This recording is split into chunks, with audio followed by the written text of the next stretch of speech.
Welcome. Tonight, we are stepping into a version of the past that never truly existed but everyone was told it did. A time when smiles were permanent, coffee was strong, and every problem could be solved with the right product, preferably one endorsed by a cheerful cartoon mascot. This is the 1950s. Or at least, the 1950s as it was sold. This was the era of polished suburbia, freshly paved streets, and houses that all seemed to smile back at you. Lawns were trimmed within an inch of their lives. Curtains fluttered just enough to suggest warmth, but never mess. Every home looked like it had been paused mid-advertisement, waiting for a camera crew that might arrive at any moment. Welcome to the golden age of advertising when optimism was a civic duty, and consumption was framed as a moral good. This was a world where everything was new, improved, and conveniently available in 3 easy payments. A world rebuilt after war and rebranded as progress. The message was simple and repeated often: the future is bright, the kitchen is modern, and happiness is just one purchase away. And tonight, you are not just observing it. You are living inside it. You are about to experience a single day in this carefully curated universe, seen through the lens of the person it relied on most and acknowledged the least. The one expected to hold it all together with a smile, a mop, and a well-stocked pantry. Tonight, you wake up as a 1950s housewife. Before we begin, take a moment to notice how familiar this world feels. Even if you were not there, you know it. You have seen it in reruns, commercials, magazine spreads, and nostalgic montages set to soft music. The pastel kitchens. The beaming families. The unspoken promise that if everyone just follows the rules, life will be smooth, clean, and orderly. But behind that promise is something quieter, more complicated, and far more human. The 1950s were not just a decade. They were a performance. Advertising did not simply sell products. It sold a way of existing. It taught people how to wake up, how to eat, how to clean, how to smile, and most importantly, how to measure their own worth. It whispered, sometimes gently, sometimes loudly, that a good life was visible, measurable, and purchasable. Every object had a job beyond its function. Every appliance was a symbol. Every routine was a statement. And nowhere was this more concentrated than inside the home. The post-war house was not just a place to live. It was a showroom. A stage. A reflection of national identity wrapped in linoleum and chrome. The kitchen, especially, became the heart of this philosophy. Not because it was warm or nurturing, but because it was controllable. Shiny surfaces, neat routines, predictable outcomes. A perfect environment for selling the idea that order could be achieved if you just worked hard enough and bought wisely. The housewife stood at the center of it all. She was not merely a person. She was a role. She was expected to embody calm, efficiency, and endless patience. To greet the day already put together. To absorb chaos quietly. To make it look easy, even when it was not. Especially when it was not. Her labor was constant but invisible. Her success measured not by rest or fulfillment, but by the absence of problems. Clean floors meant competence. Happy children meant approval. A satisfied husband meant validation. And if something went wrong, there was always an implication, subtle, but persistent, that the fault lay not in the system, but in her choices. Wrong detergent. Wrong coffee. Wrong attitude. Advertising was there to help. Or at least, it claimed to be. Each commercial was a miniature lesson in how life should look. A brief story where tension appeared only to be swiftly erased by the arrival of a branded solution. The woman on screen never looked tired. Her hair never slipped. Her kitchen never stayed messy for more than a few seconds. Problems entered politely and left immediately, defeated by innovation. These ads did not just sell soap. They sold reassurance. They promised control in a world still haunted by uncertainty. They reassured families that progress was real, that the sacrifices of the past had meaning, and that stability could be maintained through routine and consumption. Buy the right things, live the right way, and the future would remain predictable. And predictability was everything. The suburbs were designed for it. Streets curved gently, discouraging strangers and surprises. Houses were built to match, not to stand out. Individuality was less important than harmony. Belonging meant blending in, and blending in meant following the same rhythms as everyone else. Wake up early. Make breakfast. Clean the house. Smile at the neighbors. Repeat. It all sounds simple. Comforting, even. But simplicity has a cost. Because when life is framed as something that should always be manageable, any difficulty becomes personal failure. Exhaustion becomes ingratitude. Frustration becomes weakness. Wanting more becomes dangerous. And so the pressure builds quietly, beneath the cheerful surface. That is what this story is really about. Not mocking the past. Not glorifying it either. But slowing it down. Sitting with it. Letting the cracks show. Tonight's journey is not about exposing villains or rewriting history. It is about understanding how an entire culture learned to speak to itself through slogans, jingles, and carefully staged smiles. How comfort and control were sold as the same thing. And how the people tasked with maintaining that illusion learned to perform happiness long before anyone called it emotional labor. As we move through this day, you will notice repetition. Ritual. The same sounds, the same promises, the same expectations looping endlessly. That is intentional. Because that is how it felt. Days were not dramatic. They were cumulative. One task after another, each small on its own, overwhelming together. You will hear the language of advertising echo through ordinary moments. In breakfast choices. In cleaning routines. In the way time itself seems segmented into productive units. Morning optimism. Afternoon maintenance. Evening fatigue dressed up as contentment.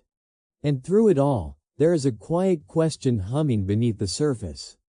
What happens when a society tells you that happiness is mandatory but never quite explains how to rest? This is not a story about one woman. It is about a system that worked because so many people worked inside it, unquestioned. It is about how ideals become habits and habits become identities. So settle in. Dim the lights if you want. Let the rhythm slow down. Imagine the low hum of a radio in the background, playing a tune designed to sound hopeful no matter how you feel. Picture a house that looks perfect from the outside and feels endlessly demanding on the inside. Because in just a moment, the alarm clock is going to ring. And when it does, you will open your eyes to a world that expects a performance bright, cheerful, and flawlessly maintained. Welcome to the 1950s. The sun is shining. The future is promised. And the story is just beginning. Advertising was not simply something people watched or listened to. It was something they lived inside. It surrounded them from the moment they opened their eyes in the morning to the second the lights went out at night. In the world being portrayed, advertising was not an interruption to daily life, it was daily life. Every routine, habit, and expectation was quietly shaped by messages designed to sell more than products. They sold identity, reassurance, and a definition of what normal was supposed to look like. The power of advertising lay in its repetition. The same phrases echoed through radios, magazines, billboards, and television screens until they stopped sounding like persuasion and started sounding like truth. Happiness had a shape. Success had a texture. A good life had a brand name. Over time, these ideas stopped feeling imposed from the outside and began to feel self-generated, as though people had chosen them freely. That illusion of choice was one of advertising's greatest achievements.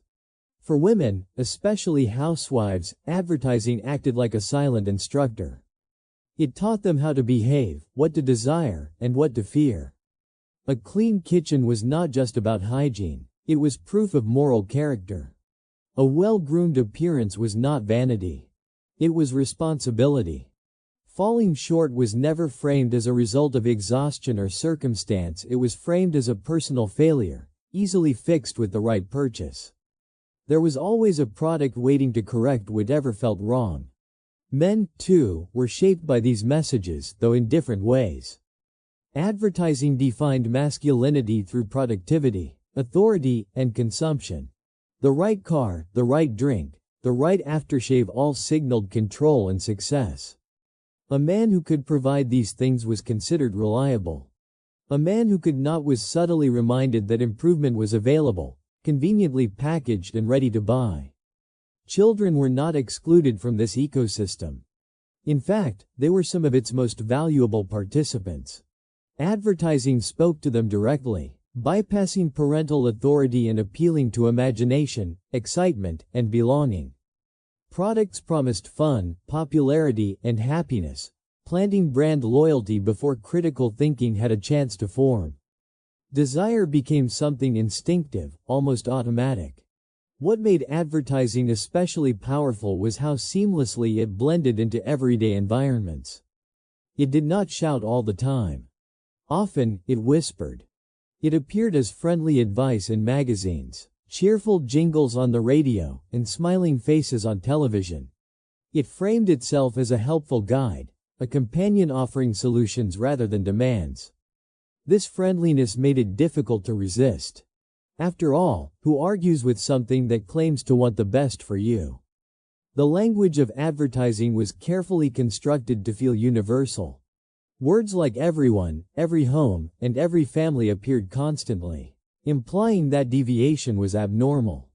To not want what was being advertised felt like opting out of society itself.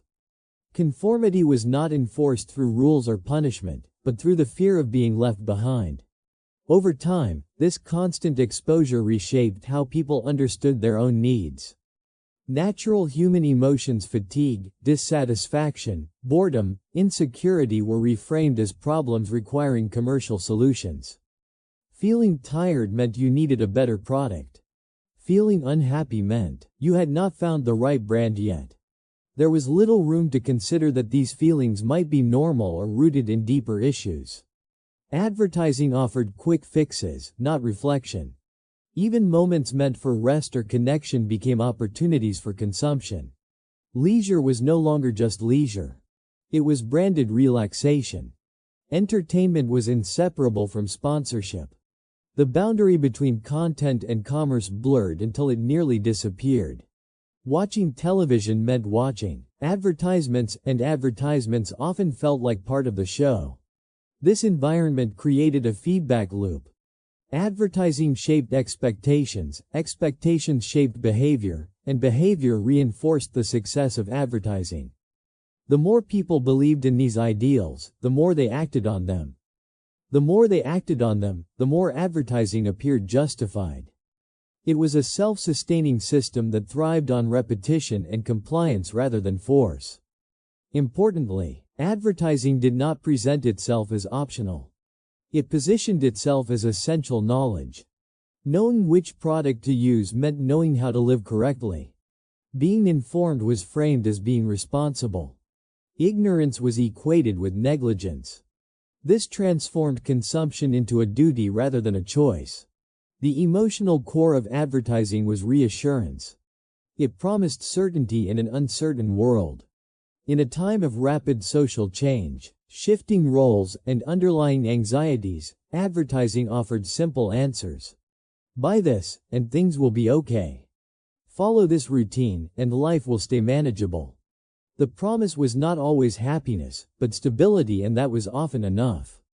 Yet beneath the glossy surfaces and cheerful slogans, there was a quiet pressure constantly at work. The pressure to maintain appearances. The pressure to keep up. The pressure to never fall behind the version of life being displayed on screens and pages. Advertising rarely acknowledged effort or struggle.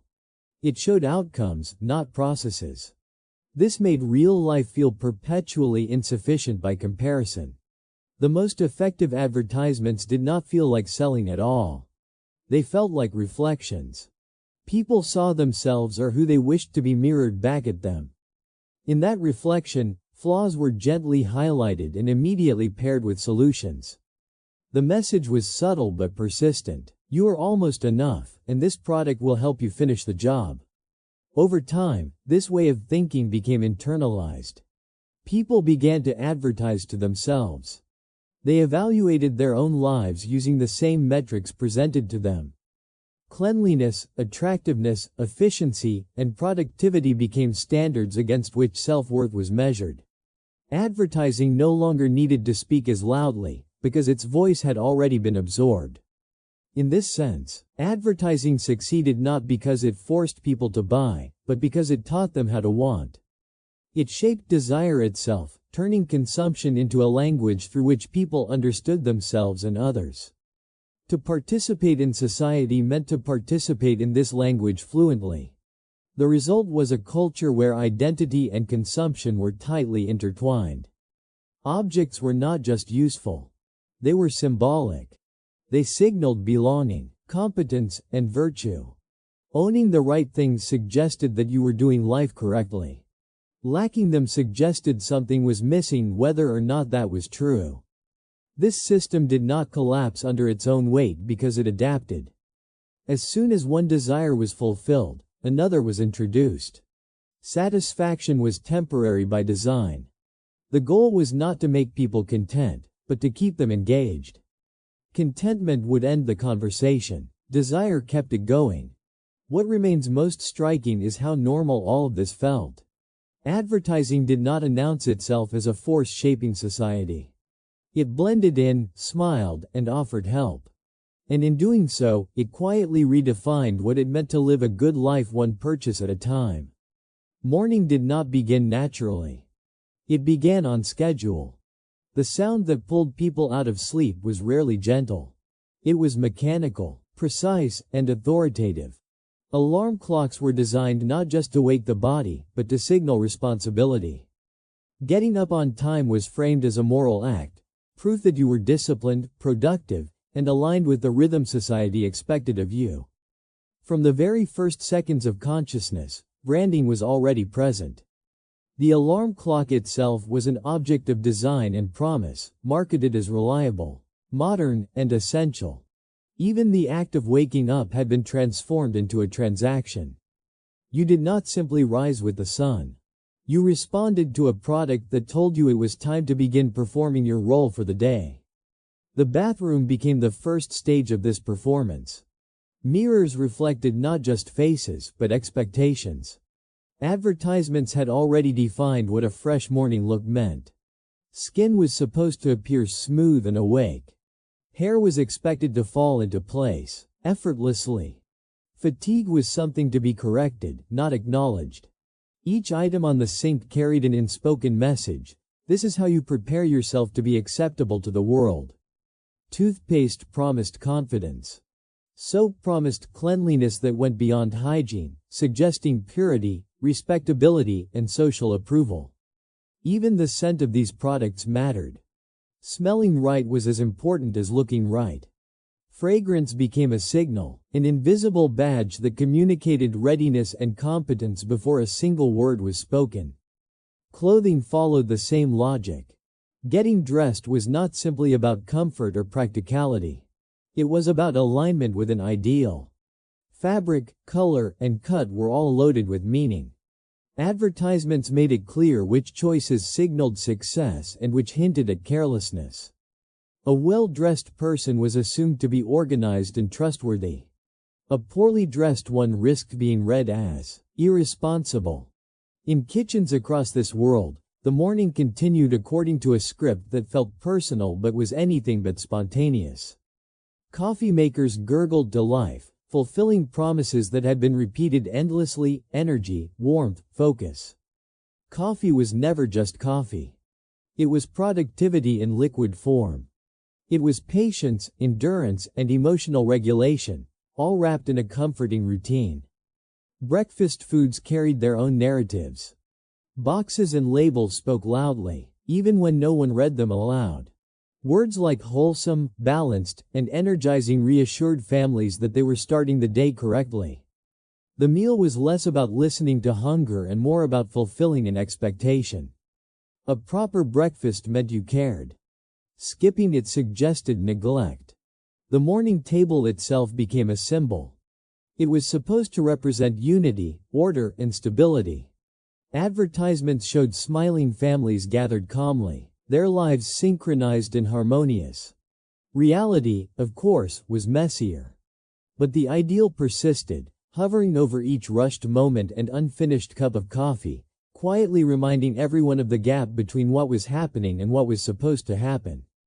For many women, especially, the morning was not a personal transition from rest to wakefulness. It was a managerial task.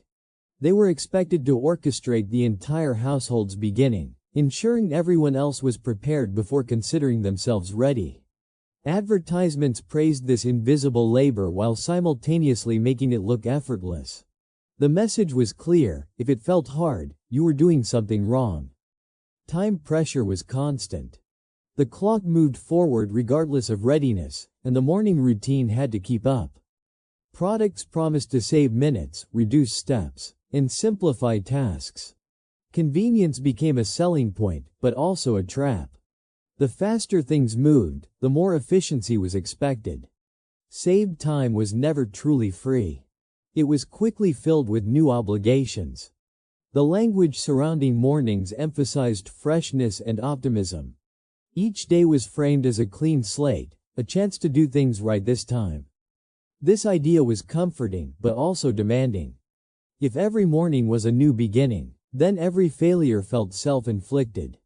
Advertising rarely acknowledged exhaustion carried over from the day before. It treated weariness as a flaw to be erased overnight. Even emotions were managed through products. Feeling irritable meant you needed better sleep aids, stronger coffee, or a more effective routine. Feeling unmotivated suggested the absence of the right tool or technique. There was little space to simply feel human. The expectation was not just to function, but to function pleasantly. The repetition of this ritual mattered. Doing the same branded actions every morning reinforced the idea that this was the correct way to live. Over time, these routines stopped feeling imposed. They became habits, then instincts. People defended them, even when they caused stress, because they had become symbols of order in a world that felt increasingly demanding. Advertising reinforced the belief that mornings set the tone for everything that followed. A good morning supposedly guaranteed a good day. A bad one was something to prevent at all costs. This placed enormous pressure on a narrow window of time, turning ordinary moments into high-stakes performances. Importantly, these routines were rarely questioned. They were presented as common sense. Who would not want to feel refreshed, organized, and prepared? The problem was not the desire for structure, but the way structure was defined and sold.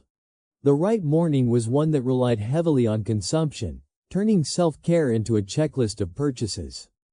As days turned into weeks and years, the branded morning became a quiet foundation for identity. People came to believe that who they were depended on how well they executed these rituals. Missing a step felt like losing control. Following the routine felt like stability, even when it was exhausting. In this way, mornings were no longer just beginnings. They were rehearsals. Each day started with a reminder of expectations, roles, and standards that had been carefully constructed and consistently reinforced. The ritual did not just prepare people for work or school. It prepared them to accept a world where productivity, appearance, and consumption were inseparable. And because this ritual happened daily, its influence was profound. It did not need dramatic moments to be effective. Its power came from quiet repetition, from the way it shaped behavior slowly, almost invisibly. By the time anyone thought to question it, it already felt like the only way to begin a day. The home was presented as more than a place to live. It was a statement. Every room, every surface, every carefully arranged object was meant to communicate order, taste, and emotional stability. Advertisements framed the domestic space as a reflection of the person who managed it, turning walls, floors, and furniture into silent judges of personal worth. Cleanliness was the foundation of this ideal. A spotless home suggested discipline, responsibility, and care. Dust, clutter, or disarray were not treated as natural results of daily living, but as signs of failure. Advertising rarely showed homes being cleaned. It showed them already perfect. The work required to achieve that perfection was invisible, making the standard feel effortless and therefore mandatory. Living rooms were staged as symbols of harmony. Sofas were arranged just so, cushions fluffed but untouched, as if comfort existed without use. These spaces were meant to be welcoming yet preserved, functional yet frozen in time. The message was subtle but persistent. A good home looks ready for guests at all times, even if no one is coming. Kitchens carried the heaviest expectations. They were framed as the heart of the home, a place where care, nourishment, and love were produced daily. Every appliance promised ease and efficiency, suggesting that modern technology had removed the difficulty from domestic labor. In reality, the responsibility remained, but advertising shifted the narrative.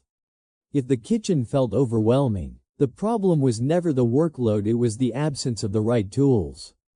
Bedrooms were marketed as sanctuaries, but even rest was carefully styled.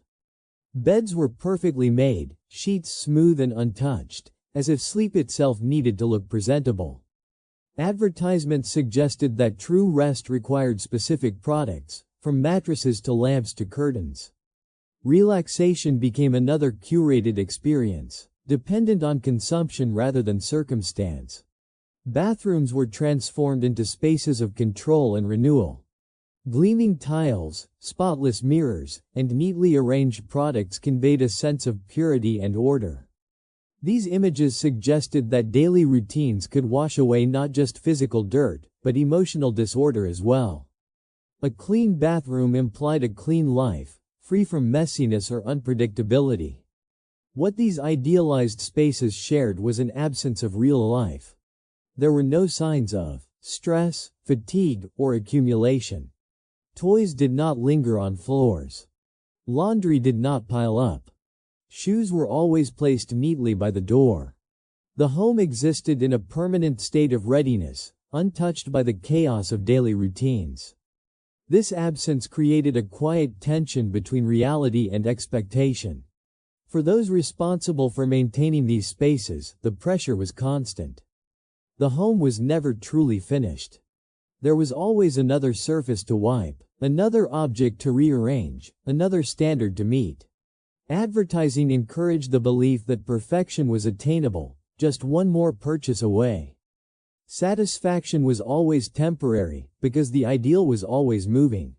The domestic space also served as a boundary between public and private identity.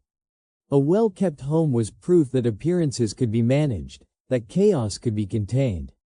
Inviting someone inside was an act of exposure. Advertising heightened this vulnerability by setting rigid visual standards. Any deviation risked judgment, whether spoken or imagined. Importantly, these standards were presented as universal. The ideal home looked the same across magazines, commercials, and television shows. Individual taste existed only within narrow limits.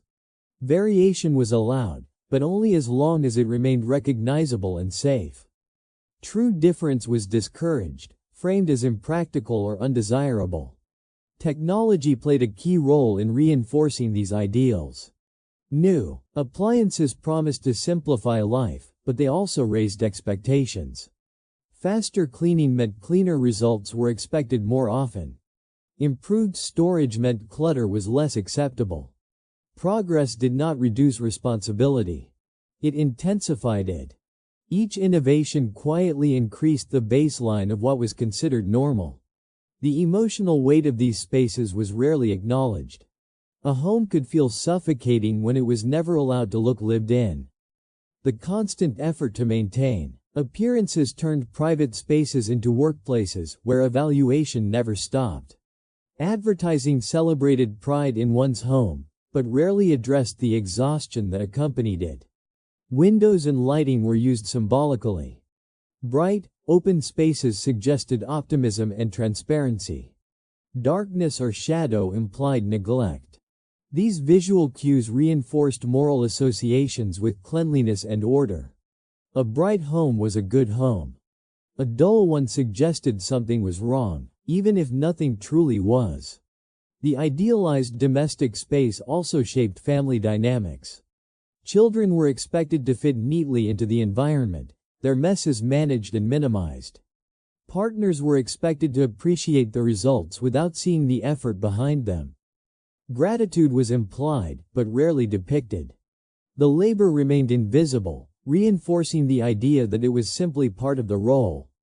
Over time, the home became a site of self-surveillance. People evaluated their own spaces through the lens of advertising, noticing flaws that might have otherwise gone unseen. A stain, a scratch, or a mismatch felt larger than it was, magnified by comparison to idealized images.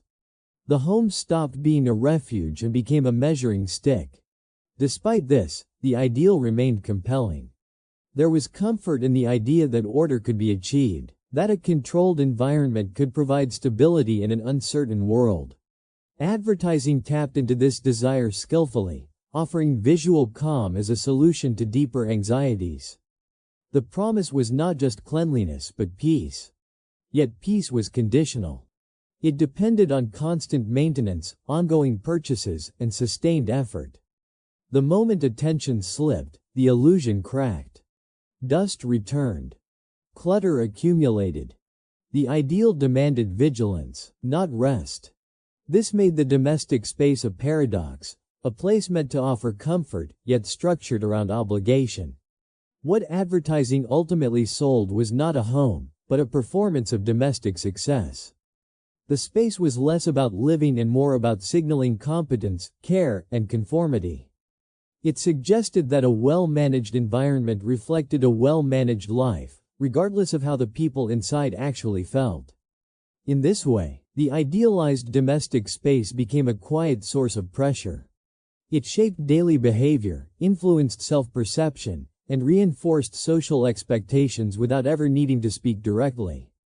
Its power lay in images repeated so often they felt natural. And because the home was where people spent so much of their time, this influence was constant. Every glance around the room became an opportunity for comparison, evaluation, and correction. The domestic space did not simply contain life. It directed it, guiding actions and expectations through an ideal that was always present, always visible, and always just out of reach. Breakfast was framed as a simple moment, but it carried an outsized meaning. It was not only about nourishment. It was about performance. The table became a stage where roles were reinforced, values were displayed, and expectations quietly played out. Advertising transformed this ordinary meal into a daily demonstration of responsibility, care, and conformity. Food choices at breakfast were rarely neutral. Each item carried a promise, carefully printed on boxes and labels. Cereals claimed to deliver energy, strength, and focus. Bread promised wholesomeness and tradition. Drinks suggested vitality and calm. These messages shaped decisions long before hunger did. What mattered was not just what was eaten, but what that choice communicated. Packaging spoke louder than ingredients. Bright colors, friendly characters, and reassuring language worked together to create trust. Even when families rushed through the meal, the visual presence of these products lingered. The table displayed evidence that the household was aligned with modern standards, informed and attentive to what was considered correct. The act of serving breakfast carried its own expectations. Meals were supposed to appear effortless, as if prepared without stress or time pressure. Advertising reinforced this illusion by showing calm mornings and smiling faces, disconnected from the reality of rushed schedules and competing demands. When reality failed to match the image, the failure felt personal rather than structural. Children occupied a central role in this performance. Their preferences were shaped heavily by advertising, and breakfast became a negotiation between desire and authority. Products aimed at children promised fun and excitement, framing compliance as a reward. This dynamic subtly shifted control, making brand loyalty a stronger force than parental guidance. The morning table also reflected broader ideas about care and success. A proper breakfast was presented as proof of good parenting and responsible household management. Skipping it, simplifying it, or deviating from the ideal suggested neglect or disorder. Advertising rarely acknowledged economic or time constraints, treating the ideal as universally attainable. Conversation at the table, when it happened, was often secondary to the routine itself. The focus was on finishing on time, clearing plates, and moving on to the next obligation. Breakfast was less about connection and more about preparation. It was a checkpoint before entering the public world, ensuring everyone was properly fueled and presentable. Advertising positioned breakfast as a foundation for productivity. A good meal supposedly guaranteed better performance at school or work. This framing placed pressure on a short window of time, turning a basic activity into a high-stakes ritual. If the day went poorly, the morning choices felt partly to blame. The repetition of this ritual reinforced its significance. Doing the same branded actions each morning created a sense of normalcy. Over time, alternatives felt risky or irresponsible. The familiar became synonymous with the correct. Change, even when harmless, felt like disruption. Gender roles were subtly reinforced through this routine. Responsibility for breakfast preparation often fell to women, even when they were equally pressed for time. Advertising celebrated this role while minimizing the effort it required. Success was shown as a result of the right products, not sustained labor. The emotional tone of breakfast advertising was carefully controlled. It avoided conflict, mess, or fatigue. Instead, it presented an atmosphere of calm efficiency. This contrast made real mornings feel chaotic by comparison, increasing the appeal of products that promised control and simplicity. Over time, breakfast became less about listening to the body and more about meeting an external standard. Hunger cues were replaced by schedules. Preferences were overridden by promises. Eating became another task to complete correctly, rather than a moment of rest or enjoyment. The table itself became symbolic. A well-set breakfast table suggested order and stability. Even small details, like matching dishes or neatly arranged food, carried meaning. They signaled competence and care, reinforcing the idea that success was visible and measurable. Advertising also linked breakfast to long-term outcomes. Children who ate the right foods were shown as happier, more confident, and more successful. Adults who followed the routine appeared focused and capable. These narratives suggested that small daily choices accumulated into character and destiny. What was rarely shown was variation.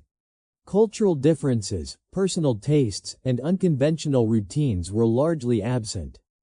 The ideal breakfast was standardized, designed to be replicated across households. This standardization made deviation feel like error rather than preference. As a result, breakfast became a quiet source of stress. The pressure to get it right, quickly and consistently, weighed on those responsible for making it happen. The simplicity promised by advertising often clashed with the complexity of real life. Yet the ritual persisted because it offered reassurance. Following the script felt safe. It suggested that, at least for one moment each day, things were under control. Advertising capitalized on this desire, positioning products as anchors in an otherwise demanding routine. In the end, breakfast was less about food and more about signaling readiness. It marked the transition from private life to public responsibility. Through repeated imagery and messaging, advertising turned a basic human need into a daily performance of competence and care. Children were never treated as passive observers. From an early age, they were positioned as active participants in the world of consumption. Advertising recognized their influence, their persistence, and their emotional openness, shaping messages specifically designed to capture attention and create desire long before critical thinking could develop. Bright colors, animated characters, and playful language worked together to create familiarity. These elements were not random. They were carefully engineered to feel friendly, trustworthy, and exciting. Products were introduced as companions rather than objects, giving them personalities that children could recognize and remember. This emotional connection made brands feel less like choices and more like preferences that felt natural and personal. Television played a central role in this process. Programs aimed at children were often surrounded by advertisements designed to mirror the tone and energy of the content itself. The transition between entertainment and promotion was seamless. Characters who sparked joy moments earlier were suddenly associated with products, blurring the line between storytelling and persuasion. For young viewers, the distinction was nearly invisible. This exposure shaped desire in subtle but lasting ways. Children learned to want before they learned to question. Products promised fun, popularity, and belonging, linking consumption to social success. Having the right item suggested inclusion, while lacking it hinted at exclusion. These messages were rarely spoken directly, but they were consistently implied. At the breakfast table, these influences became especially visible. Children gravitated toward products they recognized, often insisting on specific brands rather than categories. The request was not for cereal, but for a particular box, a particular character, a particular promise. Advertising had already done the work of differentiation, making alternatives feel inferior or disappointing. This dynamic shifted household authority. Parents were no longer the sole guides of choice. Children arrived at decisions already formed, reinforced by repeated exposure. Refusing these requests required explanation, negotiation, or resistance, turning simple moments into points of tension. Advertising framed this conflict as harmless persistence, but its effects were cumulative. Importantly, marketing to children often positioned adults as obstacles rather than allies. Messages encouraged children to persuade, to insist, to repeat their requests until they were fulfilled. This approach normalized pressure as part of desire. It taught children that wanting something strongly enough was reason enough to keep asking. The emotional appeal of these messages was powerful. Products were associated with joy, excitement, and reward. Rarely were limits or moderation depicted. Instead, consumption was framed as an expression of individuality and happiness. The absence of a product was never neutral. It was portrayed as something missing. Over time, children began to associate certain routines with specific brands. Weekends, holidays, and special moments were paired with particular products, embedding them into memory. These associations persisted beyond childhood, shaping preferences that felt nostalgic rather than learned. Advertising understood the long-term value of these early impressions. Schools and peer groups reinforced these messages. Items brought from home became visible markers of taste and access. Lunchboxes, snacks, and toys signaled alignment with what was popular and current. Advertising amplified this visibility by presenting ownership as a shared experience, something everyone else already had. The language used in marketing to children emphasized simplicity and certainty. Products were the best, the most fun, or everyone's favorite. These absolutes left little room for nuance. Choice was reduced to selecting the obvious option, discouraging comparison or reflection. Parents were often reassured by advertising that these products were not just enjoyable, but beneficial. Claims of balance, enrichment, or development softened resistance. This dual messaging appealing to children's desire and parents' responsibility created a powerful combination. The product seemed to satisfy everyone's needs at once. What was rarely acknowledged was how this environment shaped children's understanding of value. Wanting became closely tied to having. Satisfaction was presented as immediate and external, something delivered through objects rather than experiences or relationships. This framing influenced how children learned to manage disappointment and patience. Advertising also contributed to early identity formation. Preferences were encouraged to become part of self-definition. Liking certain products suggested personality traits, fun-loving, adventurous, smart, or creative. Brands offered ready-made identities, reducing the uncertainty of self-discovery to recognizable labels. As children grew older, marketing evolved alongside them.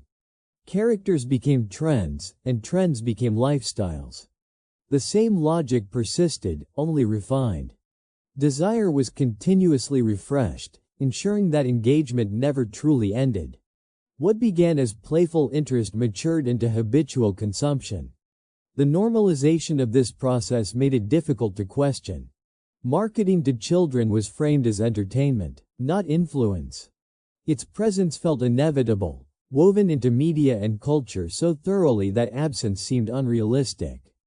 This acceptance allowed the system to operate without scrutiny. Yet the impact was profound. By the time children reached adulthood, many consumption patterns felt instinctive rather than learned. Preferences carried emotional weight, reinforced by years of repetition. Advertising had succeeded not by overwhelming, but by accompanying development step by step. The result was a generation for whom consumption felt like a form of expression. Choices were not just practical decisions, but signals of belonging and identity.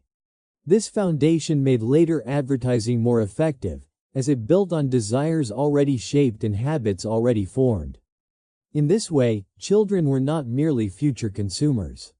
They were active participants in the present, influencing household decisions and reinforcing brand presence. Advertising recognized this power early and invested in it deeply. What remained largely unexamined was how early these lessons began. Desire, preference, and satisfaction were guided long before independence was possible.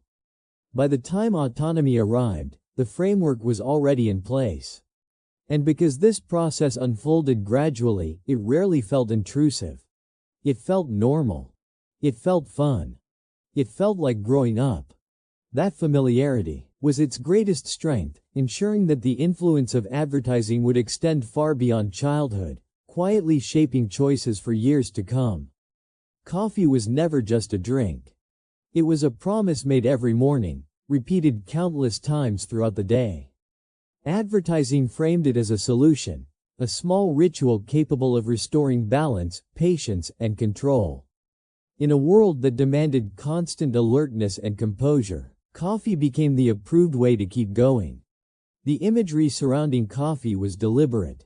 Steam rising from a cup suggested warmth and comfort. A single sip was shown to transform fatigue into focus, irritation into calm. These scenes implied that exhaustion was temporary and easily corrected, as long as the right product was within reach. The deeper causes of weariness were rarely acknowledged. Coffee was positioned as a bridge between obligation and endurance. Before work began, before responsibilities took over, there was coffee. It marked the transition from private fatigue to public functionality. Drinking it was not indulgence. It was preparation. Skipping it felt like starting the day unarmed. For many adults, especially those managing households, coffee symbolized permission to continue. It offered a brief pause without stopping the day entirely. Advertisements often showed quiet moments alone with a cup, framing them as restorative despite their brevity. Rest was condensed into consumption. The language used around coffee emphasized reliability. It was always there, always effective, always deserved. Unlike rest or support, which required time and cooperation, coffee was immediate and controllable. This made it especially appealing in environments where demands were high and flexibility was limited. Socially, coffee became a shared understanding. Offering someone a cup was an act of care. Declining it raised questions. The drink carried expectations about alertness and availability. Being on was assumed, and coffee was the acceptable explanation for maintaining that state. Advertising also linked coffee to emotional regulation. It suggested that irritability, distraction, or lack of motivation could be softened with the right blend or strength. This framing subtly discouraged acknowledgement of stress or overload. Feelings were treated as manageable side effects rather than signals. The ritual of making coffee mattered as much as drinking it. Grinding, brewing, pouring, each step offered a sense of order. These actions created the illusion of control in a day filled with unpredictability. The process itself became calming, even as it prepared the body to move faster. Coffee advertisements often emphasized individuality within conformity. Preferences for strength, flavor, or preparation style allowed consumers to express personality while still participating in the same routine. Choice existed, but within narrow boundaries. Everyone drank coffee. The only question was how. Over time, reliance became normalized. Feeling tired without coffee was framed as unusual, even irresponsible. Fatigue was no longer a valid state. It was a problem to be fixed. This expectation reinforced the idea that constant productivity was both possible and required. The relationship between coffee and work was especially pronounced. Breaks were structured around it. Conversations happened over it. Productivity was measured by how effectively one could function after consuming it. Coffee breaks were not true pauses. They were recalibrations designed to maintain output. Advertising rarely showed the long-term effects of this cycle. Instead, it focused on immediate relief and comfort.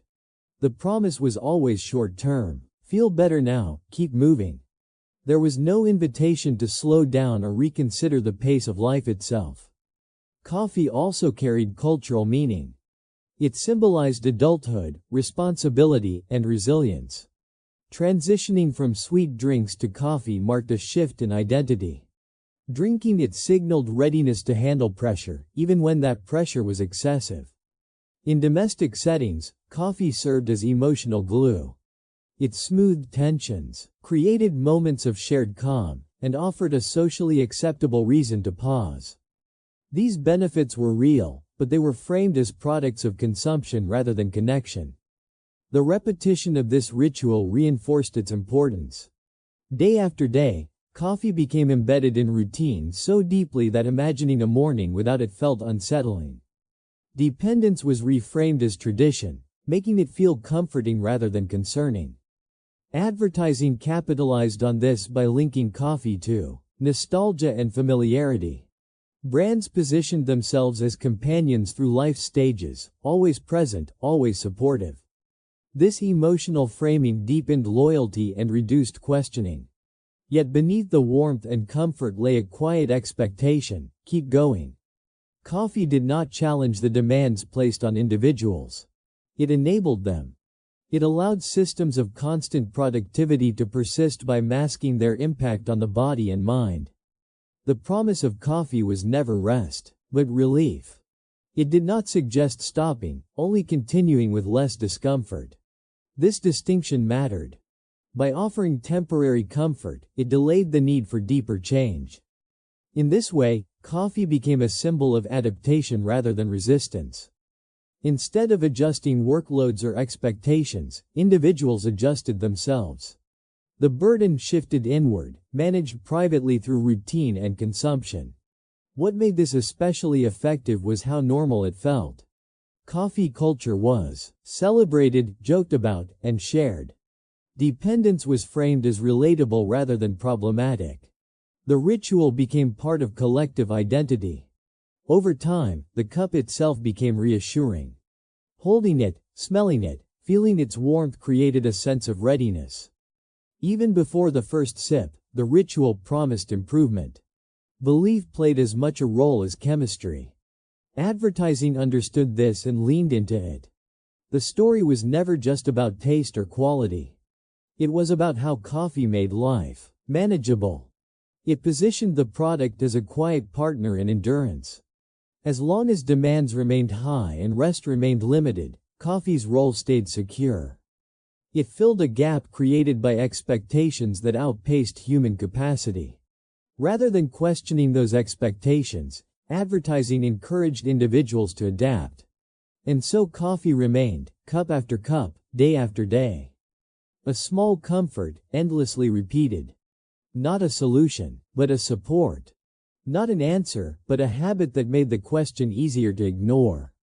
In that repetition, coffee became more than a beverage.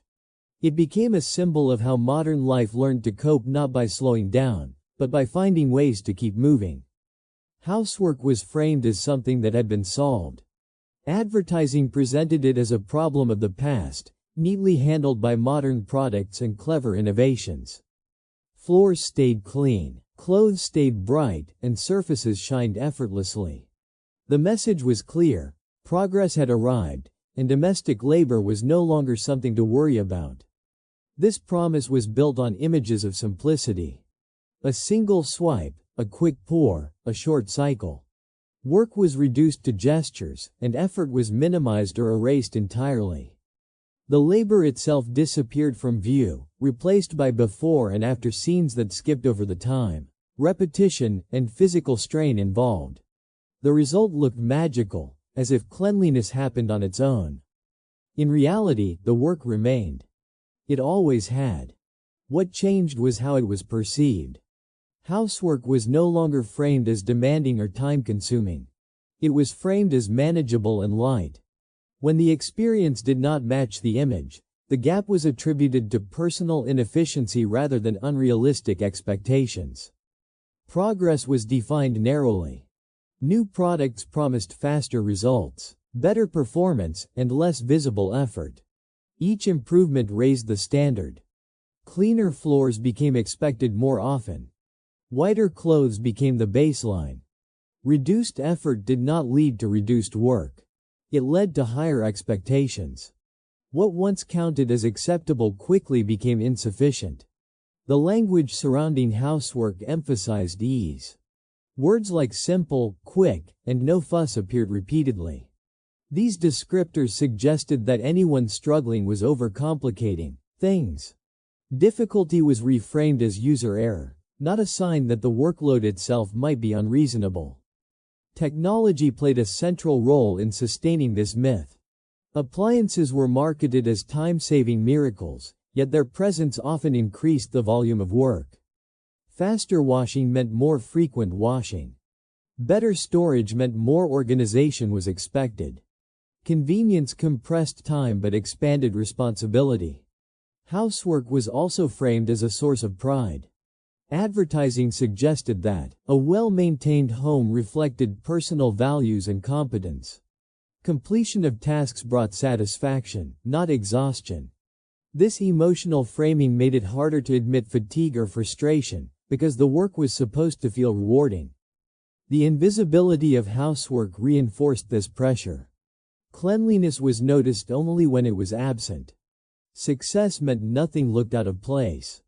There was no visible finish line, no moment of completion that lasted. Work dissolved into normality the moment it was done, requiring constant repetition to maintain the illusion. Advertising avoided showing repetition. It focused on single moments of success, isolated from the cycle they belonged to. This made domestic labor appear finite rather than continuous. In practice, the work reset daily. Floors gathered dust again. Dishes returned.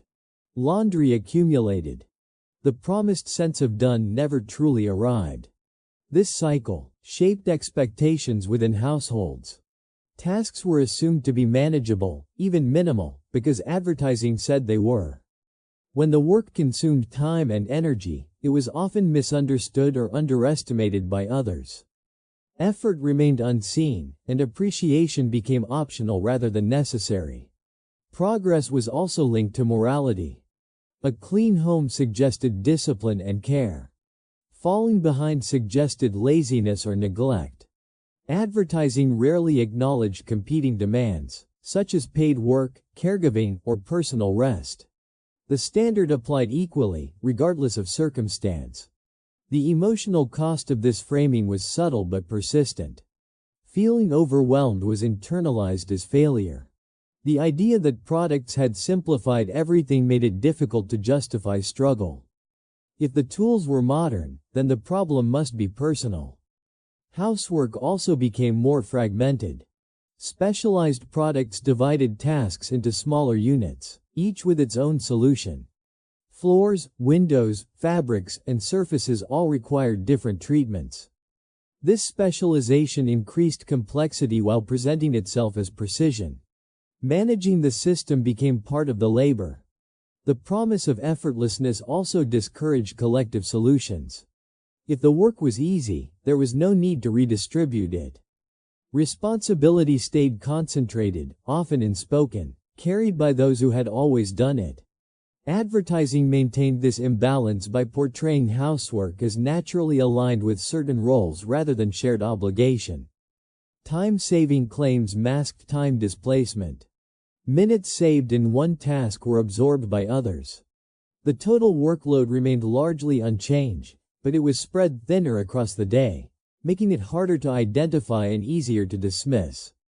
Housework was framed as neutral, but it shaped daily rhythms. It filled small gaps between other responsibilities, leaving little uninterrupted rest. Advertising celebrated multitasking, reinforcing the idea that work should fit around life rather than life fitting around work. The result was constant low-level activity without clear boundaries. Even rest was conditional. A clean space was presented as a prerequisite for relaxation. Enjoyment came after completion, but completion was always temporary. This delayed rest indefinitely, tying comfort to productivity. The myth of effortless progress persisted because it was visually convincing. Shiny surfaces and smooth motions told a compelling story. They suggested control, order, and success. Reality, with its repetition and fatigue, struggled to compete with such clarity. Over time, this myth shaped how people spoke about housework. Complaints felt inappropriate. Difficulty felt unjustified. The language available emphasized solutions, not limits. There was always another product, another technique, another improvement to try. What was lost in this narrative was the recognition that housework was labor. It required time, attention, and energy. It contributed to household functioning in essential ways. Advertising blurred this truth by turning labor into lifestyle and responsibility into personal expression. The idea of progress was never questioned. More efficient tools were always better. Cleaner outcomes were always desirable. There was little space to ask whether the standard itself needed adjustment. The direction of improvement was assumed, not debated. Housework became a test of adaptation. Those who kept up were seen as capable. Those who did not were seen as failing. The system rewarded compliance and silence, not honesty or reflection. In this way, effortlessness became an expectation rather than a benefit. Progress was measured by how invisible the work became, not by how sustainable it was. The goal was not to reduce labor, but to hide it more effectively. Advertising succeeded by redefining success. A good home was not one maintained with reasonable effort, but one that appeared perfect without visible strain. This standard shaped behavior quietly, guiding choices and routines without direct instruction. The result was a cycle that felt modern but remained demanding. New tools, same expectations. Improved methods, unchanged volume.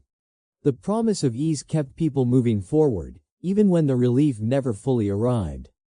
Housework, under this lens, was not liberated by progress. It was reframed. The work stayed, but the language around it changed. Struggle became unnecessary. Effort became invisible. And in that invisibility, the labor lost its voice. Consumption was framed not as indulgence, but as control. Choosing the right product suggested foresight, intelligence, and responsibility. Advertising positioned buying decisions as acts of management, allowing individuals to feel prepared in a world that often felt unpredictable.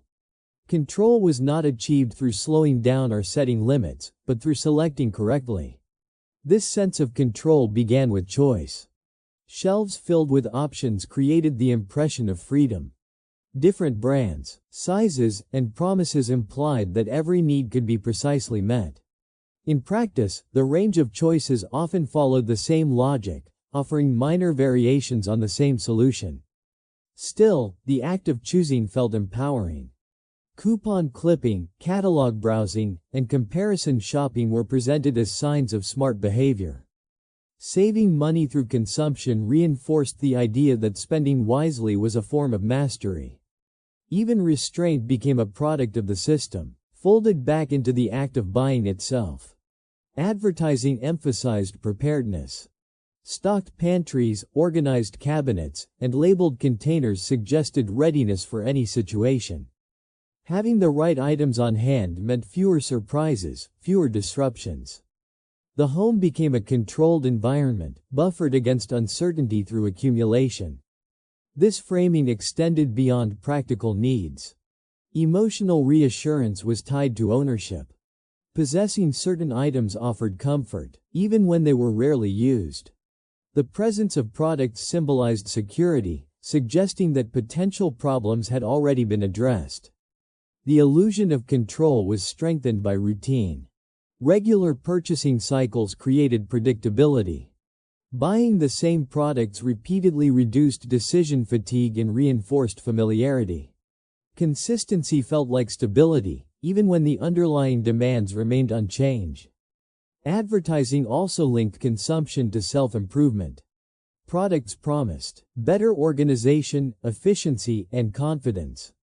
These improvements were framed as incremental and achievable, making them feel realistic. Each purchase represented a small step toward an ideal version of life. Importantly, the responsibility for control was individualized. If something went wrong, the implication was that the wrong choice had been made. The system itself remained unquestioned. Control was presented as available to everyone, regardless of circumstance, as long as they chose wisely. This narrative discouraged collective solutions. Structural issues were reframed as personal challenges. Instead of adjusting expectations or sharing burdens, individuals were encouraged to adapt through consumption. The burden of control shifted inward, managed privately rather than addressed openly. Visual cues reinforced this idea. Neatly arranged products, clear labels, and orderly spaces suggested clarity and calm. Mess and disorganization were portrayed as correctable through the right tools. The environment became a reflection of internal order, reinforcing the belief that managing objects meant managing life. The illusion was maintained by constant updates. New products promised even greater control, suggesting that previous solutions were incomplete. Improvement became continuous, never finished. Satisfaction was temporary, as control always required reinforcement. Advertising avoided showing moments of failure. Products worked perfectly. Systems functioned smoothly. This absence made real disruptions feel exceptional rather than expected. When control slipped, it felt personal rather than situational. The emotional appeal of this framing was strong. Feeling in control offered relief from anxiety. It provided a sense of agency without requiring systemic change. Choosing and buying felt active, decisive, and reassuring. Over time, this mindset shaped how people responded to stress. Instead of pausing or seeking support, they looked for solutions to purchase. Problems became opportunities for consumption. The market expanded to meet every form of discomfort. Even minimal purchases carried symbolic weight. A new container, tool, or organizer suggested a fresh start. Small changes promised momentum. The belief that improvement could be bought kept hope alive, even when deeper issues persisted. The language of advertising reinforced this cycle. Words like manage, optimize, and simplify framed life as a system to be fine-tuned. Complexity was treated as a flaw rather than a reality. Control was presented as both achievable and necessary. This approach blurred the line between necessity and excess. Having extra items felt prudent rather than indulgent. Preparation justified accumulation. Letting go felt risky, as if control might be lost. The illusion of control also shaped identity. Being organized, informed, and prepared became personality traits reinforced through consumption. Products acted as evidence of competence, visible proof that one was handling life correctly. What remained unaddressed was the cost of maintaining this illusion. Accumulation required space, time, and attention. Managing possessions became its own form of labor. The very tools meant to simplify life added complexity. Advertising did not deny this complexity. It absorbed it. New solutions were offered to manage the consequences of previous ones. Storage for storage. Organization for organization. The cycle fed itself. Control, in this context, was never complete. It was always in progress, always one purchase away. This incompleteness kept engagement high. Satisfaction was delayed, but hope was sustained. The system worked because it aligned with genuine needs. People wanted stability, predictability, and reassurance. Advertising offered these feelings in tangible form. The problem was not the desire for control, but how it was channeled. Rather than encouraging acceptance of uncertainty, consumption promised mastery over it. This promise was comforting, even if it was fragile. As long as the illusion held, it provided a sense of order. Over time, the habit of seeking control through consumption became automatic. Decisions followed familiar paths. Reflection was replaced by routine. Control felt real because it was constantly reinforced. In the end, what was being managed was not chaos, but anxiety. Products did not eliminate unpredictability. They softened its presence. The illusion was effective because it did not need to be perfect, only convincing enough to keep people moving forward. Control, in this world, was not something you achieved and kept. It was something you maintained, day after day, through choices that felt personal but followed a shared script. And as long as that script remained unquestioned, the illusion continued to work quietly, reliably, and always just within reach. Television did not present itself as instruction. It appeared as entertainment, background noise, and companionship. Yet its influence was constant and authoritative. Once it entered the home, it quietly rearranged attention, schedules, and expectations, becoming a central presence without demanding acknowledgement. The television set occupied a privileged position in the room. Furniture was oriented toward it. Lighting was adjusted around it. Daily routines subtly shifted to accommodate its presence. Turning it on became an automatic act, a way to fill silence and create structure. Its authority came not from volume, but from familiarity. Programs flowed seamlessly into advertisements, making it difficult to separate content from persuasion. The same faces that entertained also endorsed. Stories dissolved into slogans without interruption. This blending normalized the idea that consumption was part of every narrative, not an external addition. Television established rhythms. Daytime programming followed predictable patterns, marking time in segments rather than hours. Shows and commercials together shaped the pace of the day, offering cues for when to work, rest, or prepare meals. Time was no longer measured solely by clocks, but by programming schedules. The images on screen presented a consistent version of reality. Homes were spacious, families harmonious, problems easily resolved. This repetition created a reference point against which viewers measured their own lives. Differences felt like deficiencies, rather than variations. Television also defined expertise. Advice delivered through the screen carried authority simply by being broadcast. Demonstrations appeared effortless and reliable. Viewers were encouraged to trust what they saw, even when their own experiences suggested otherwise. The emotional tone of television was carefully managed. Conflict was contained. Solutions were immediate. Discomfort was brief. This framing suggested that problems should be resolved quickly and cleanly. Lingering difficulty felt abnormal. For many, television became a companion. It filled quiet moments and provided a sense of presence. Watching was passive, requiring little effort or decision-making. This passivity made its influence easier to absorb, as there was little resistance or engagement. Television normalized repetition. The same messages appeared again and again, reinforcing familiarity and trust. Over time, repetition replaced persuasion. What was repeated enough felt true, or at least unremarkable. Advertising within television capitalized on this trust. Products were introduced within familiar contexts, associated with comfort and routine. The screen framed them as part of everyday life, not as interruptions. Television also shaped aspirations. Characters embodied success, happiness, and stability. Viewers were invited to identify with these figures, even when their circumstances were unrealistic. Desire was built through comparison rather than instruction. The authority of television extended into language.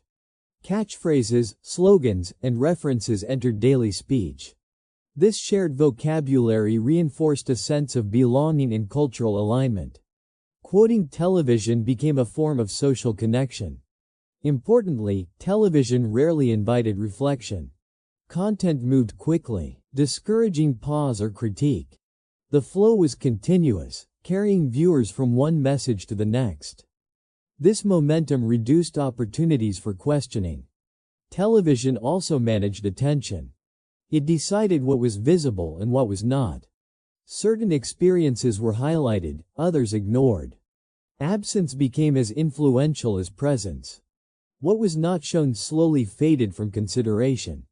The screen presented solutions as products rather than processes. Challenges were resolved through purchase or adoption of a new habit. This reinforced the idea that improvement was external and immediate. Television's authority was reinforced by its neutrality. It did not argue or demand. It simply showed. This calm presentation made its messages feel observational rather than persuasive. Influence was disguised as information. Over time, the presence of television became unquestioned. Turning it off felt strange, even unsettling. Silence seemed empty without it. The screen filled not just space, but expectation. The consistency of television created comfort. Familiar formats and repeated narratives provided predictability. In a changing world, this stability was appealing. Authority felt reassuring rather than oppressive. Television also created shared experiences. Watching the same programs connected people across households. This collective viewing reinforced norms and expectations, aligning individual perspectives with a broader cultural script. Advertising leveraged this shared experience by positioning products as universally recognized. If everyone saw the same message, then the message felt socially validated. Ownership became a way to participate in a shared culture. The influence of television extended beyond viewing hours. Images lingered in memory. Ideas resurfaced in decision-making. The screen continued to guide behavior long after it was turned off. Television shaped not only what people wanted, but what they noticed. It trained attention towards certain aesthetics, lifestyles, and solutions. This training happened gradually, without explicit instruction. Its authority was silent because it was constant. There was no single moment of persuasion, only accumulation. Message layered upon message until the influence felt natural. In this way, television did not need to command. It suggested. It did not enforce. It normalized. Its power came from presence rather than pressure. The home, once a private space, became permeable. External narratives flowed in daily, shaping perception from within. Television blurred the boundary between inside and outside, making the public world feel personal and intimate. By presenting itself as harmless entertainment, television avoided scrutiny. Its influence was underestimated precisely because it felt familiar. The screen became part of the furniture, and its authority blended into the background. And because it was always there, always on, always ready to fill a moment, television quietly became one of the most powerful voices in the room, speaking not loudly, but persistently, guiding behavior through repetition and trust rather than force. By the time the house settles into its afternoon quiet, the work is far from over. In fact, it never truly ends. The illusion that the home can be finished is one of the most persistent myths sold to Mid-century families. Advertising promises completion, one last product, one final upgrade, one miraculous solution that will lock perfection in place. Reality, however, unfolds as a cycle without a closing scene. Floors that were polished in the morning already carry faint footprints. Dishes washed after breakfast seem to multiply again by noon. The house demands attention the way a living thing does, quietly but relentlessly. What makes this labor particularly heavy is not just its physical nature, but its invisibility. When everything is done correctly, no one notices. A clean room draws no comment. A stocked pantry earns no praise. Smooth routines are taken as proof that nothing unusual happened, rather than evidence that effort was invested. Success is defined by absence, no mess, no noise, no disruption.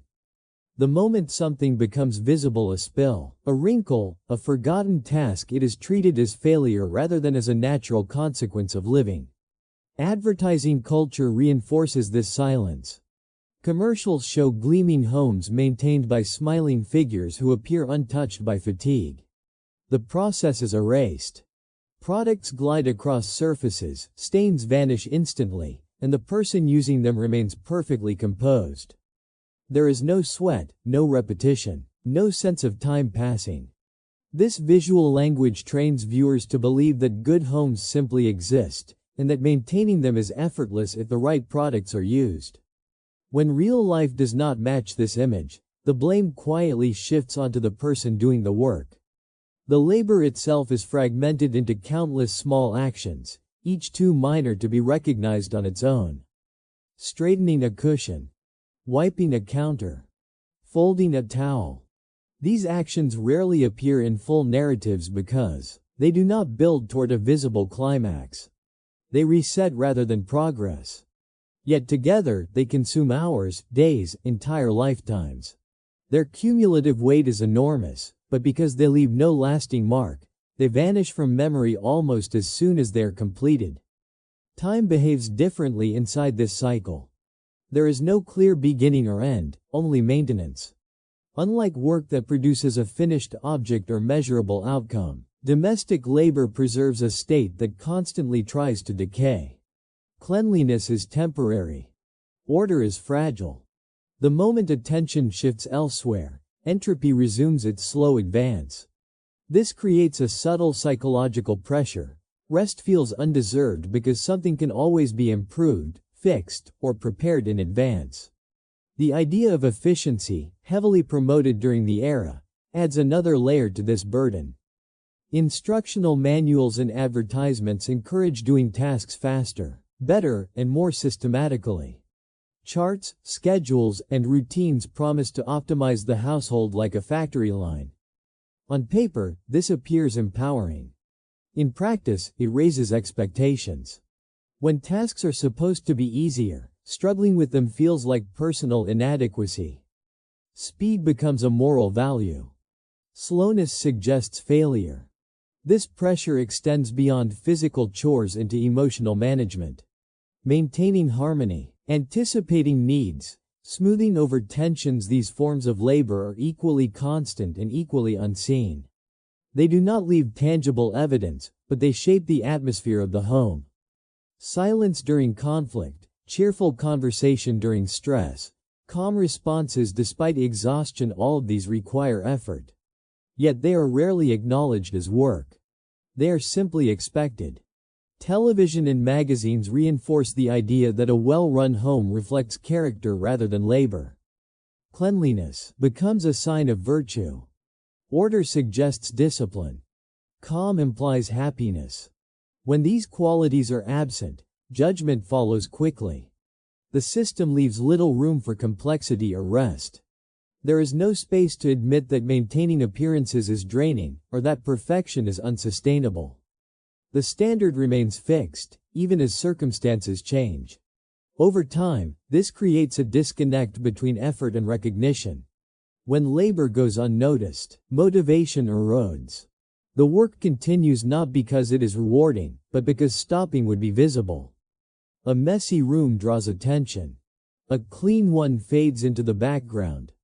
The fear of being seen failing outweighs the hope of being seen succeeding. Maintenance becomes a defensive act, a way to avoid criticism rather than to seek fulfillment. The language used to describe this work further minimizes its value. It is often framed as just housework, a phrase that strips it of skill, planning, and endurance. The repetition involved is mistaken for simplicity. Yet repetition requires persistence. Doing the same tasks daily without external validation demands a quiet resilience that rarely receives acknowledgement. The absence of novelty does not mean the absence of effort. Even moments meant for rest are shaped by this mindset. Relaxation carries a sense of guilt when surrounded by unfinished tasks. Sitting down feels temporary, conditional, easily interrupted. Leisure must be earned, and even then, it is often accompanied by mental checklists of what remains undone. The house may appear calm, but the mind remains alert, scanning for the next obligation. The promise that technology would reduce this burden plays a complicated role. New appliances are introduced as liberators, yet they often raise expectations rather than reduce work. Faster tools lead to higher standards. More options create more decisions. Convenience does not eliminate labor. It reshapes it. The work becomes less visible but no less demanding, shifting from physical strain to constant management. What remains most striking is how normalized this invisibility becomes. When a system relies on unseen effort, it depends on that effort continuing without question. The moment it is acknowledged, it risks being challenged. And so, silence persists. The home appears stable, orderly, self-sustaining. The labor that makes it so dissolves into the background, absorbed into routine. This endless maintenance is not dramatic. It does not announce itself. It hums quietly beneath daily life, shaping schedules, moods, and expectations. It is the work of preservation rather than creation, of holding things together rather than building something new. And because it leaves no permanent trace, it is easy to forget until it stops.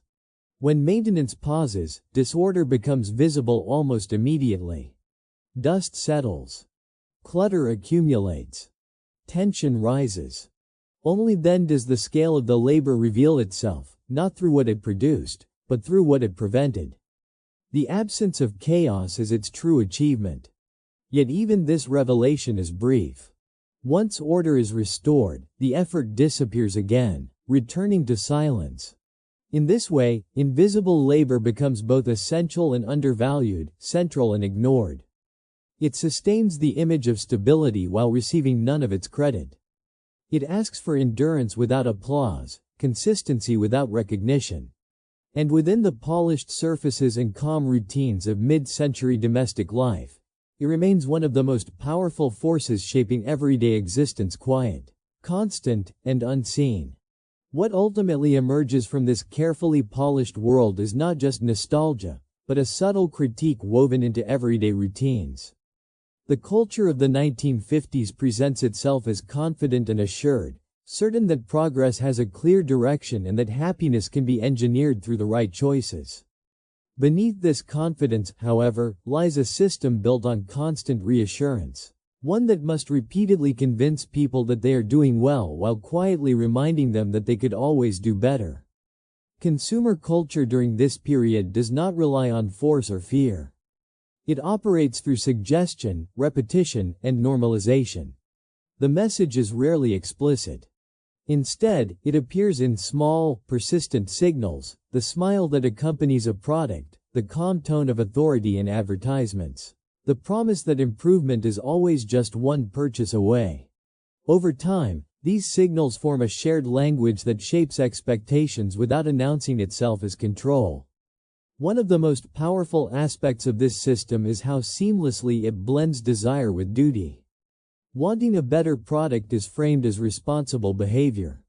Upgrading becomes a sign of care, not excess.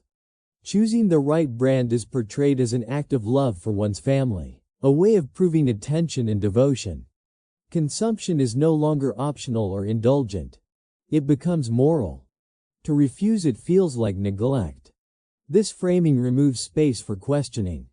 When products promise comfort, safety, and happiness, doubting them can feel like doubting progress itself. Skepticism becomes unfashionable. Contentment is associated with trust in the system, while dissatisfaction is treated as a personal flaw rather than a structural outcome. The culture encourages people to look inward for solutions to problems that are often external. Advertising rarely acknowledges limits.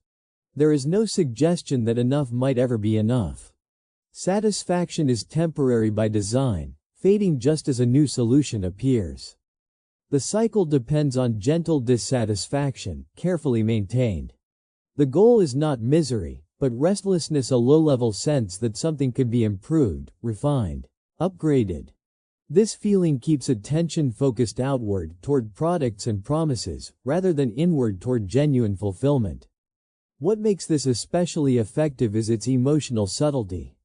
The tone is warm, friendly, reassuring. There is no urgency, no visible pressure. Everything appears optional, yet everything is implied. The audience is never told they must comply. They are simply shown what compliance looks like. Clean homes, calm families, smiling faces, all seemingly effortless, all quietly conditional. Over time, this creates a narrow definition of success. Happiness becomes visual and performative. It must be visible to be real. A well-kept home, the right possessions, the correct routines, these become evidence of a life properly lived. Inner states matter less than appearances. Struggle is acceptable only if it remains hidden. Doubt must be resolved privately, preferably through consumption. The culture also redefines identity. People are encouraged to see themselves not just as individuals, but as roles reinforced by objects. Ownership becomes a form of self-expression, but within carefully defined boundaries. Choices appear personal, yet they follow predictable patterns. Individuality is celebrated in theory, while conformity is rewarded in practice. This system thrives on predictability. Routines stabilize consumption. Habits reduce friction. When daily life follows a familiar rhythm, products slip easily into place. The culture does not need to convince people every day. It only needs to become part of the background. Once embedded, it feels natural, even inevitable. The quiet critique lies in recognizing how little space remains for alternatives. There is no language for opting out, only for falling behind. Simplicity is reframed as lack. Rest is mistaken for idleness. Contentment without visible proof appears suspicious. The system leaves little room for ambiguity, reflection, or pause. Yet cracks appear in moments of silence. When the television is turned off. When the house is briefly still. When the routine's slow enough for thought to surface.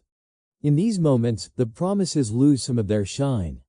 The question arises not loudly, but gently, is this enough?